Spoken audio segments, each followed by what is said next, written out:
Nuestro objetivo es, como ya lo ha mencionado el presidente, resignificar, revalorar, redignificar la forma como conmemoramos hechos, procesos y a personajes de la historia de México, dotarles de contenido, que los eventos sean educativos, didácticos y que convoquen a todos a una amplia reflexión y a una amplia discusión sobre nuestra historia. Hoy presentamos las actividades relativas al 109 aniversario del inicio de la Revolución Mexicana y lo que verán a continuación es el trabajo coordinado de muchas instituciones, la Secretaría de Gobernación, la Secretaría de la Defensa Nacional, la Secretaría de Marina, la Secretaría de Cultura, la Secretaría de Educación Pública, la Coordinación de Memoria Histórica, el Sistema Público de Radiodifusión, la Vocería del Gobierno Federal, la Secretaría Particular de la Presidencia, el Gobierno de la Ciudad de México y el Instituto Mexicano del Seguro Social. Lo primero es, ¿cuándo vamos a conmemorar la Revolución? Pues en el día correcto, el 20 de noviembre será ese miércoles cuando conmemoremos la Revolución. A partir de que fue el 20 de noviembre de 1910 a las 6 de la tarde, el día elegido por Francisco I. Madero para convocar a toda la población de la República a levantarse en armas contra el gobierno que tuvo por origen la violencia y el fraude, como decía el Plan de San Luis. En segundo lugar, ¿cómo vamos a conmemorar este año la Revolución? Bueno, de la forma como se hizo durante muchísimos años, con un desfile. El primer desfile de la Revolución se llevó a cabo en 1930 y tuvo diferentes momentos, la parada militar y deportiva, y en 2014 se dejó de hacer el desfile del 20 de noviembre, se dejó de celebrar y se priorizaron otras cosas, el fin de semana largo, el Buen Fin y todo esto. Ahora lo estamos retomando. ¿Cómo será este desfile y cómo serán el resto de las actividades alusivas al 20 de noviembre? Pues serán de carácter histórico, cultural, artístico y educativo. Vamos a ver nuevamente a la gesta armada como un proceso emancipador en el que hombres y mujeres dieron su vida para sentar las bases del Estado social, democrático y de derecho. La revolución pues vista como un momento de transformación, la tercera transformación de la vida pública de México. El programa es el siguiente. El 20 de noviembre a las 10 de la mañana iniciará con una ceremonia de entrega de condecoraciones y ascensos por parte de las Fuerzas Armadas. Eso ocurrirá aquí en Palacio Nacional, en el patio central.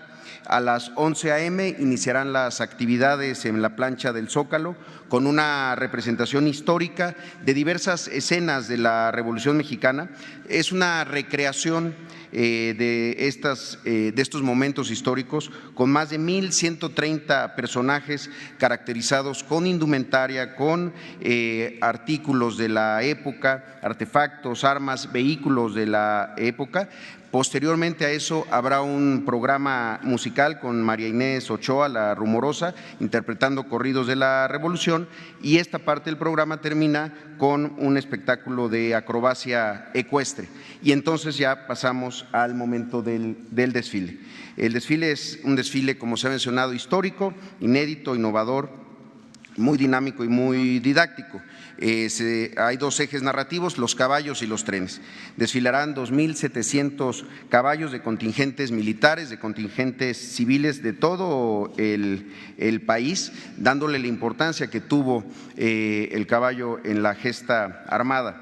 Iniciará el desfile con los precursores de la Revolución, las huelgas de Cananea, las huelgas de Río Blanco, seguidas de la Prensa Libre, los hermanos Flores Magón, y después agrupamientos revolucionarios con jinetes que van a ir representando al maderismo, una columna de jinetes zapatistas, el bloque villista con la División del Norte, un bloque constitucionalista y un elemento más, un contingente alusivo al papel de la mujer en la Revolución, con Carmen Cerdán a la cabeza. También durante toda esta parte del desfile se irán distribuyendo y repartiendo cerca de 10,000 postales con fotografías de la época revolucionaria que pertenecen a varios archivos históricos. Otro ingrediente importante, si podemos pasar a la siguiente, es el tema de los trenes, las locomotoras en la Revolución. Decía Carlos Monsiváis el tren es el espacio vital de la lucha, el sustento, el génesis. Allí transitan y se establecen las pasiones. En su inmovilidad o en su fuga se cifran todas las esperanzas y los anhelos. Es el paisaje y la esencia de la revolución, su símbolo. Y para eso tenemos a una invitada muy especial que se llama Petra, una locomotora de 1899, la FCI número 67, perteneciente al ferrocarril interoceánico. Es una locomotora de 15.6 metros de largo, 3 metros 70 centímetros de altura y 66 toneladas de peso. La idea es traerla desde el Museo de la Revolución. Formó parte del ferrocarril interoceánico que fue dominado por el ejército zapatista y se le ha bautizado así, con ese nombre, como Petra, en honor a la revolucionaria norteña Petra Herrera, que comandó una brigada de mujeres en la toma de Torreón. Esta locomotora dejó de circular en 1968, estuvo durante algún tiempo en el Monumento a la Revolución y después estuvo durante varios años en el Museo de los Ferrocarrileros, y ahora la tendremos durante algunos días aquí en la plancha del Zócalo. A ella la acompañarán 2 carros de ferrocarril, uno de pasajeros y un coche express. Su traslado es todo un reto logístico y de verdad que será un momento histórico para recordar la historia de la revolución y la importancia de los trenes en la misma. Otras actividades que habrá ese mismo día, del 20 de noviembre, se van a instalar sets fotográficos con imágenes de la época de la Revolución, con fotografías históricas del archivo Casasola en tamaño real, para que la gente pueda acudir con sus familias, con sus amigos, a formar parte de estas escenas revolucionarias y llevarse un recuerdo del archivo Casasola. También la Secretaría de Cultura de esta forma está organizando un mural viviente. Se trata de La Maestra Rural, el mural de Diego Rivera, que servirá también para recordar que la educación rural es también resultado directo de los derechos sociales surgidos de la revolución. De esa misma manera, en el Zócalo, posterior al desfile, la Sedena instalará la exhibición museística Revolución Mexicana, la tercera transformación, en donde también los visitantes podrán conocer más sobre los hechos acontecidos durante este proceso, con el personal que va a participar en la representación escénica histórica. Adicionalmente a eso, se instalará una fotografía monumental sobre la calle Madero, antes Plateros, de la entrada triunfal del Ejército Popular de la Convención de Aguascalientes, y estará acompañada de la explicación de destacadísimos historiadores sobre la importancia de este suceso de 1914, la entrada del Ejército Popular, encabezados por Pancho Villa y Emiliano Zapata. La ruta del desfile es esta, partirá alrededor de las 12 del día de la plancha del Zócalo, pasará por la calle 5 de Mayo para incorporarse después a Reforma hasta Campo Marte, donde es su conclusión. En varios de estos puntos habrá narrativas del desfile, tanto desde luego del punto de partida en el Zócalo y después en varios puntos que se darán a conocer. Estamos invitando a todas, a todos a asistir a esta conmemoración el 20 de noviembre para acompañarnos presencialmente y también en el sistema público de radiodifusión, que ha organizado una transmisión de las actividades conmemorativas a través de diversos medios públicos, que empezarán a las 10 de la mañana con un programa histórico sobre la Revolución en el que participan destacadas y destacados historiadores que permitirán dar un contexto mucho más amplio y una reflexión sobre el impacto de esta transformación que nos antecede. Posterior al 20 de noviembre, bueno, si pudieran poner el spot de invitación que está ahí, que se empezará a transmitir ya a partir del día de hoy.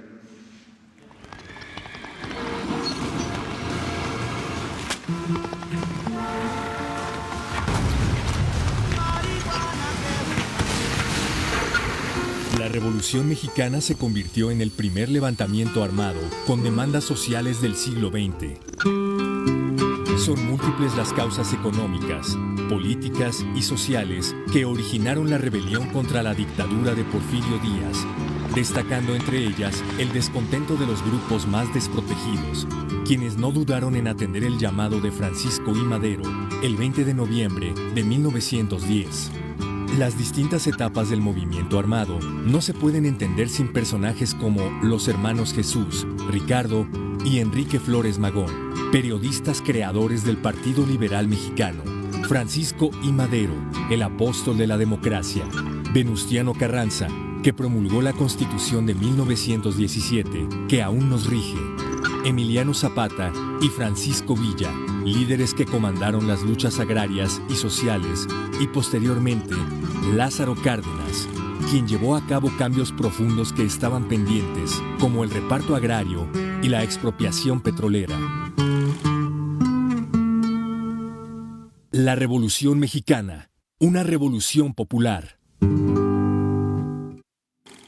Ese es como el corto del programa histórico. Además, no sé si tenemos el spot más corto, que es la invitación propiamente al desfile.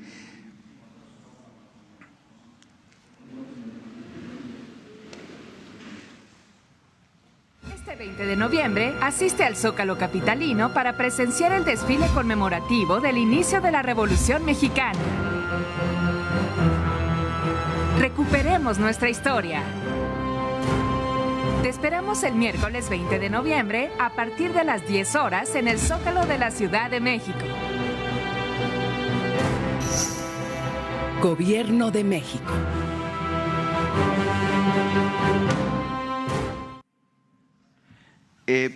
La idea, como se ha mencionado, es que sea un desfile muy participativo, muy dinámico y también en el que la gente pueda acercarse,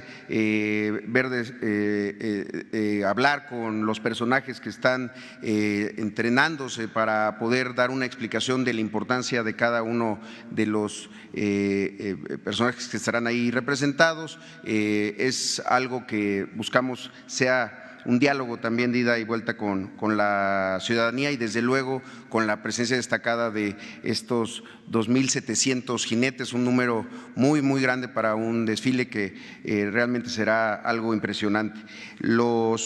Posteriormente a eso habrá otras actividades que también la Comisión de Conmemoraciones ha estado organizando. Como se sabe, este año se cumplen 100 años del fusilamiento del general Felipe Ángeles. El día 26 de noviembre habrá una ceremonia en conmemoración de este centenario en el castillo de Chapultepec.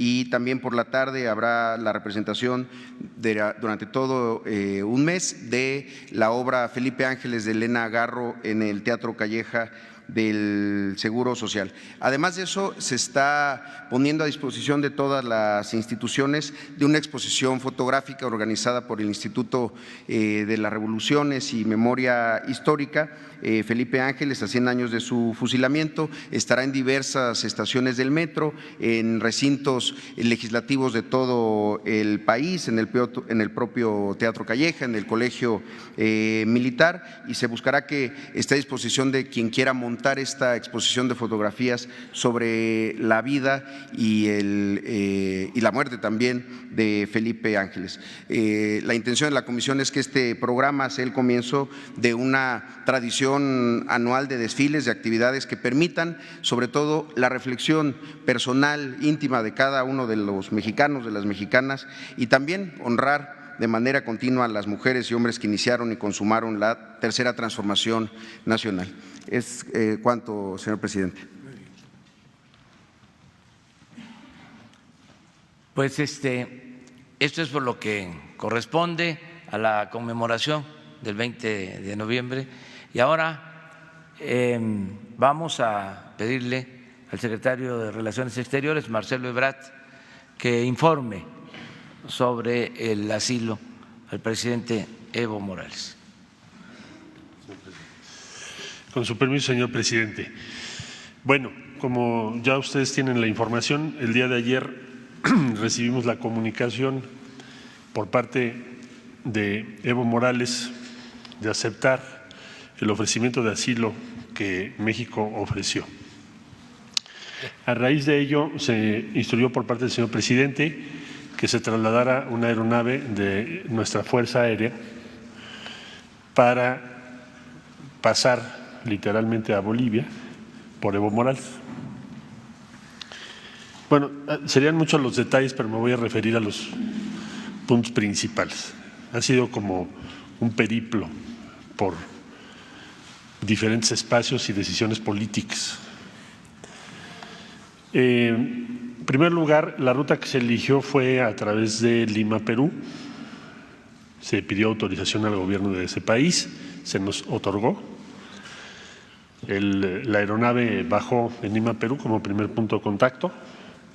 Ahí tuvo que esperar porque para poder conseguir las autorizaciones en Bolivia correspondientes, pues ya se imaginarán ustedes el problema, en virtud de que están en medio de un proceso político muy complejo y entonces no está claro quién decide qué. Al final del día se otorgó el permiso por las autoridades competentes en Bolivia y se le dio instrucción a la aeronave que viajara. Despegaron de Lima y cuando llegaron al espacio aéreo de Bolivia les dijeron que no, que ese permiso ya no era el válido. Oiga, pero ya estoy aquí en vuelo. Sí, pero no pueden pasar al espacio aéreo. Entonces hubo que retornar a Lima. Ahí en Lima esperar varias horas para poder conseguir la autorización que finalmente, con la valiosa intervención de nuestra embajadora, del subsecretario de América Latina y del de la Voz, finalmente el comando de la Fuerza Aérea fue el que otorgó el permiso para que pudiéramos ir. Lo cual también dice quién tiene el poder ahorita en Bolivia. Entonces, pasó la aeronave, llegó al aeropuerto donde estaba esperándonos Evo Morales y la ruta que teníamos prevista para retornar pues era la misma, regresar por Lima, después sale a aguas internacionales y de ahí hasta México. Pero ya casi por salir, esto estoy hablando hora de México, ya alrededor de las 7:30 de la noche, el gobierno del Perú, por vía de su canciller, me comunicó que por valoraciones políticas se suspendía ese permiso para bajar en Lima a recargar combustible y retornar a México. Entonces, eso fue muy difícil, muy tenso, porque en el aeropuerto donde estaba Evo Morales en ese momento, pues ya había una situación difícil por dos razones. Primero, porque los seguidores o simpatizantes de él estaban en torno al aeropuerto y al interior del aeropuerto había elementos de las Fuerzas Armadas de Bolivia. Entonces fueron un periodo de los de mayor tensión para nosotros. Finalmente hubo que conseguir una ruta, un plan B, pero lo que conseguíamos ese plan B se pudo haber dado una situación muy difícil en el propio aeropuerto, ya estando Evo Morales a bordo de la aeronave de la Fuerza Aérea de México. Fue el peor momento, por supuesto. Hablamos con Paraguay. Yo establecí contacto con el canciller que amablemente me atendió. Nos ayudó mucho el presidente electo de Argentina, le agradezco profundamente su apoyo y su gentileza, porque él habló con el presidente de Paraguay también, por su lado. Y el canciller me dijo, no tenemos inconveniente en que vengan ustedes a la Asunción, vuele el avión a la Asunción y aquí recargue combustible y permanezcan las horas que sean necesarias en lo que ustedes hacen su trámite de autorización de espacio aéreo, porque entendemos la circunstancia en la que está, puede convertirse en una tragedia lo que está pasando. Entonces, amablemente, y le agradecemos mucho al gobierno del Paraguay, entonces nos concedieron esta autorización, pero ya se imaginarán ustedes que cada autorización requiere hablarle a alguien en la dirección correspondiente, mandarle los datos, sacar el permiso, llámeme ahorita en un momentito, y eso es normal en todos los países. Entonces, eso prolongó todavía más El general que viene a cargo de la aeronave es un agente excepcional. Estamos muy agradecidos con la Fuerza Aérea de México, siempre su profesionalismo impresionante, una sangre fría, fuera de serie, y también habilidad para poder dialogar con la contraparte en ese momento tan complicado, ¿no? Volvió a intervenir la embajadora y finalmente logró que de nuevo la Fuerza Aérea de Bolivia nos permitiera salir, porque ya no nos iban a permitir salir. Ahora sí que por un milimétrico espacio se dio la salida. Ya saliendo de Bolivia, llegaron a Asunción, de ahí volver a hablar con Perú y decir, bueno, no vamos a bajar a recargar combustible, pero déjenos cruzar su espacio aéreo de regreso. Entonces hicieron las consultas correspondientes y me habló el canciller y me dijo, sí estamos de acuerdo con eso, pasen por nuestro espacio aéreo. Luego, hablar con el canciller